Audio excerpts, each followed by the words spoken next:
আসসালাম স্যার। হ্যাঁ, আসসালামু আলাইকুম। স্যার কেমন আছেন স্যার? আছি আলহামদুলিল্লাহ। আপনি কেমন? স্যার ভালো আছি স্যার। আমি আপনাকে একটু আগেও বলেছিলাম জি স্যার। এখানে একটা সমস্যা হচ্ছে, হয়তো আপনার অফিসটা একটু বুঝতেছে না। ইউ সি, নর্মালি আমরা যখন ওয়ার্ক পারমিটটা দেই, জি স্যার। ওয়ার্ক পারমিট বিডা থেকে যখন আমরা রেকমেন্ড করি, জি স্যার। তো এনএসআই এর মেন জবটা হইল to look at it from a security angle, G sir. that whether these people have any security risk or not, and আপনারা আপনার ক্লিয়ারেন্স দেন। ট্রেডিশনালি এটাই হয়ে এসছে। জি স্যার। আর আমরা করতেছি কি, আমাদের একটা লেড আউট পলিসি না থাকলেও আমাদের থার্ড পার্টি যারা অনেক জায়গা হয় কি, স্পেশালি আপনার সফটওয়্যার কোম্পানিগুলিতে, জি স্যার। তারা এখানে কন্ট্রাক্ট, গভর্নমেন্টের কন্ট্রাক্ট, অন্য কন্ট্রাক্ট পায়, তারা কিন্তু as workers they bring in not direct work permit people হিসাবে, they bring in as contract workers. Sir sir. তো একটা কোম্পানি আপনার সাথে বোধহয় দেখা করেছিল, আমি আপনি টাইম দিলে she will meet you again. হ্যাঁ স্যার, আসছিল স্যার। হ্যাঁ, আসছিল স্যার। তো ওটা আবার আপনি বলেছিলেন আমরা রিভিউ করে পাঠাইতে, আমি হোম মিনিস্টারকে বলে আপনাদের কাছে রিভিউতে পাঠাই দিয়েছিলাম। জি স্যার। ওটা আপনারা আবার না করে দিয়েছেন। জি স্যার। আপনারা করেছেন না অন দ্য গ্রাউন্ড দ্যাট বিডার কোনো পলিসি নাই এটার ব্যাপারে। ওটা তো আপনাদের দেখার ব্যাপার না। পলিসি আমার আছে কি না, that is not, you see whether the security clearance আছে কিনা, whether they are security or not secure, ওটা তো আমার ওয়ার্ক, আমি হোম মিনিস্ট্রির সাথে বিডা বুঝবে। স্যার ঠিক আছে স্যার। এখন স্যার আমি দু একটা আসপেক্ট একটু আপনাকে বলি। হ্যাঁ, যে লোকটা ভাড়া দেখাচ্ছে 30,000 টাকা, বাট সে 3 লাখ টাকার বাসায় থাকতেছে, so he is not paying tax because he is showing 30,000 টাকা হাউস রেন্ট। 2,30,000 টাকার যে বাকি যে 3 লাখ টাকা যে বাসা থাকতেছে, যেটার জন্য এডিশনালি সরকারকে পে করার কথা, সে তো সেটা করছে না স্যার। তো এটা দেখার দায়িত্বটা কার? যে লোক, হ্যাঁ স্যার, এখন যে লোকের বেতন হচ্ছে অরিজিনালি 10 লাখ টাকা, সে দেখাচ্ছে 2 লাখ টাকা, বাকি 8 লাখ টাকার উপর ট্যাক্স ফাঁকি দিচ্ছে। এটা দেখার দায়িত্বটা হলো এনবিআর। এনবিআর ধরবে, এনবিআর তো ধরতেছে, এটা তো এনবিআর যে ইন্টেলিজেন্স আছে তারা ধরতেছে। না না, ধরছে, অনেকগুলিকে ধরেছে, অনেকগুলিকে ধরছে, এয়ারপোর্টে আমরা আটকাই দিতেছি। স্যার, যে লোক আগে আসছে সে 8 লাখ টাকা বেতনে ছিল, এখন সে 2 লাখ টাকা বেতনে এখানে চাকরি করতেছে। তো বিদেশিরা এত দেশপ্রেমিক তো হয়ে যায় না যে আমার দেশে 8 লাখ টাকা বেতন ছিল 2 লাখ টাকা কাজ করবে। সুতরাং আমাদেরকে তো এগুলো যখন অবজেকশন দিয়েছি, তখন সে তার বেতন আবার বাড়ায় 6 লাখ টাকা করেছে স্যার। তো সাম পয়েন্ট, ওটা ঠিক আছে না, সাম পয়েন্ট এটা তাহলে আমরা বসি, let us sit down with NBR, everybody আমরা বসি, কিন্তু point is this responsibility basically is NBR. Sir, if NBR is not doing it, then you should point out to them that তোমরা করো। Sir এটা একটু বসুন। হ্যাঁ, ওর দায়িত্বটা আপনি আপনার ঘাড়ের উপরে তো নিতে পারেন না। জি স্যার, আমরা না করতে পারলে ভালো হতো স্যার। তবে এই প্রসেসে আমরা সরকারের রেভিনিউ আনে বড় একটা অংশ রেখেছি। না, এটা ঠিক আছে, এটা আমরা একটা তাহলে মিটিং করি, আমরা আপনারা মিটিং করি, কিন্তু এই কেসে তো this is not the case.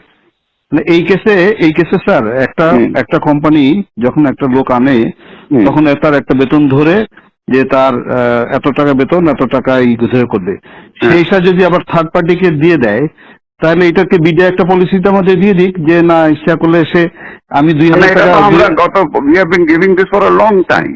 হ্যাঁ, আমি আমাকে সিকিউরিটি ক্লিয়ারেন্স দিবেন জুবের স্যার। আপনি এখন যদি পলিসি ম্যাটারে যদি NSI is going to say you have to dictate policy to me, then তো it is going to be very difficult. Sir এটা একটু বলা উচিত স্যার।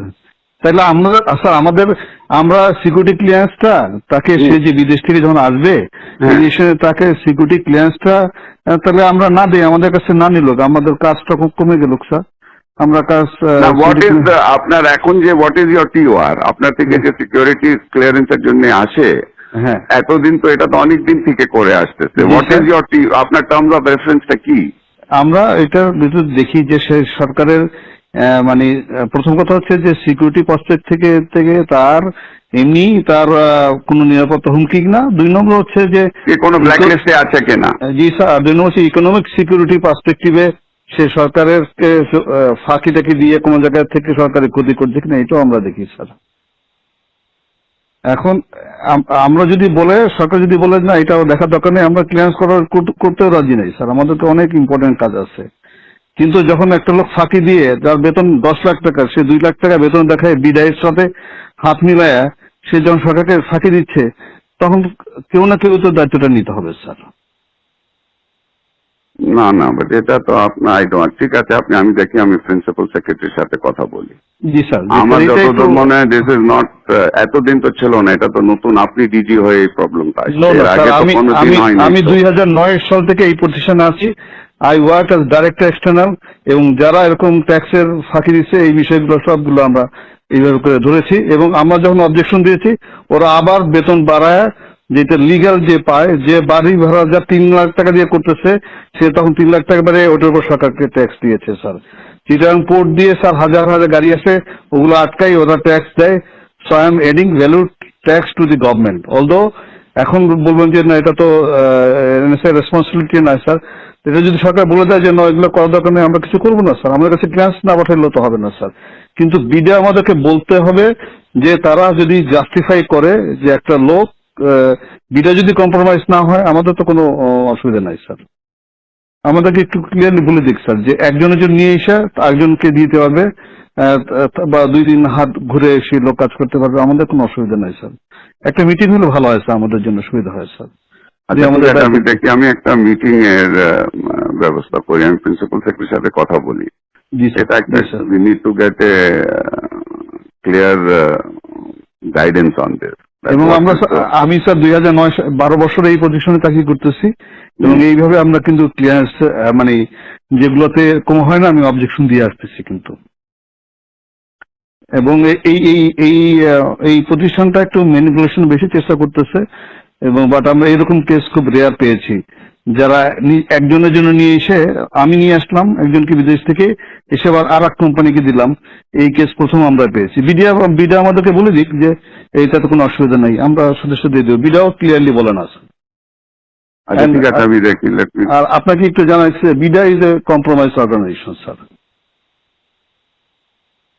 মানে ন্যাশনাল ইন্টারেস্টে তারা শুনেন, আপনার NBR is also compromised organization. Exactly sir, আপনার civil aviation is a organized organization. আপনার সব থেকে বড় কম্প্রোমাইজড অর্গানাইজেশন ইজ দুদক। জি স্যার। আচ্ছা, আর আপনার অর্গানাইজেশনও কম্প্রোমাইজড আছে স্যার? এখানে তো আমার বাংলারই আছে স্যার। আপনারও তো কম্প্রোমাইজড আছে। আপনার লোক যখন নিচে যায় ক্লিয়ারেন্সের জন্য, ব্যাংকের যে ডাইরেক্টরের জন্য আপনার থেকে ক্লিয়ারেন্স নেয়, আপনি যে জুনিয়র অফিসারকে আপনার গ্রামে গঞ্জে পাঠান আমার সম্বন্ধে খোঁজ নিতে, তো সেও কম্প্রোমাইজড আছে ওখানে। বাংলাদেশে কোন জায়গা কম্প্রোমাইজ না? সবাই মিলে একটু ভালো করার চেষ্টা করতেছে, সেটা করেন, কিন্তু ডোন্ট সে দ্যাট কম্প্রোমাইজ আপনার অর্গানাইজেশনটাও is compromise. I can give you examples where your people have gone and to give a clearance certificate, how much money they have charged. Sir এটা আছে স্যার, আমি অস্বীকার করছি না স্যার। তাহলে BIDA is compromise, সবাই কম্প্রোমাইজ আছে। আর don't tell me BIDA is compromise, you are also compromise. Sir you want examples, I can give you example. Sir আমাদের টিআর থেকে এটা বের করে দিলে আমরা উই আর হ্যাপি, আমরা ক্লিয়ারেন্স ঠিক আছে। আমি let me talk to principal secretary. I'll have a meeting to find out exactly where we are. এটা তো we have to understand it. Yes sir. Sir, thank you sir.